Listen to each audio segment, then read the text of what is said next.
Here is your latest African news. Africa-wide, Afcon 2021 officially begins in Cameroon. As the 33rd African Cup of Nations Afcon kicks off in Cameroon with 24 countries featuring at the biggest football showpiece on the continent, the tournament highlights how football remains a powerful and unifying force. Held biannually since inception in 1957, Afcon has been used to celebrate the continent while offering purely African content to what is universally recognized as a beautiful game. Authorities on the continent have also shown resilience by insisting on going ahead with the event in the face of postponement, uncertainties, and worries about cancellation arising from backlash from European clubs hesitant to release players out of concerns for injuries and COVID-19. Ethiopia. Ethiopia frees rebel leaders in a Christmas amnesty. Ethiopia's government says it will free several prominent opposition figures as the country marks Orthodox Christmas. Prime Minister Abiy Ahmed said the government was facing the move in a bid to achieve national reconciliation and to promote unity. Leaders of the rebel Tigrayan People's Liberation Front (TPLF) will be among those pardoned in the amnesty.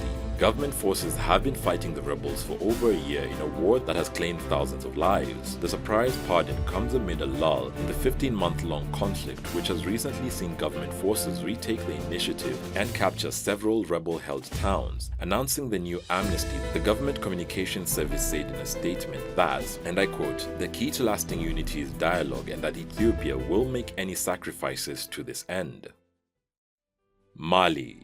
West African bloc imposes economic sanctions on Mali over election delay. West Africa's main regional bloc will close borders with Mali and impose sweeping economic sanctions in response to delays of holding promised elections after a 2020 military coup the president of the bloc has commissioned.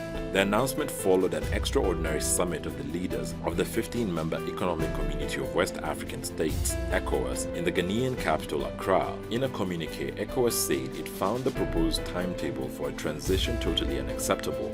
The organization said it had agreed to impose additional sanctions with immediate effect. These include the closure of members' land and air borders with Mali, the suspension of non-essential financial transactions, the freezing of Malian state assets in ECOWAS commercial banks, and recalling the ambassadors from Bamako.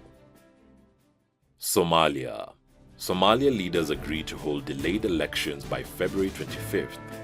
Somali leaders have announced they struck a deal to complete parliamentary elections by February 25th after repeated delays that have threatened the stability of the country. The agreement was reached after several days of talks hosted by Prime Minister Mohamed Hussein Robel with state leaders aimed at ending an impasse over the polls. Elections in Somalia follow a complex indirect model whereby state legislatures and clan delegates pick lawmakers from the national parliament who in turn choose the president.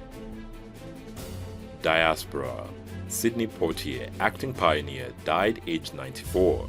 Sidney Poitier, whose groundbreaking acting work in the 1950s and 60s paved the way for generations of black film stars, has died aged 94. Poitier, who was born in Miami and raised in the Bahamas, was the first African-American winner of the Best Actor Oscar for The Lilies of the Field, and along with Harry Belafonte, who was a pioneering black presence in mainstream Hollywood cinema. In all, he acted in more than 50 films and directed 9, starting in 1972 with Buck and the Preacher, in which he co-starred with Belafonte. Poitier received the Kennedy Honor Center in 1995 and received the Presidential Medal of Freedom from Barack Obama in 2009.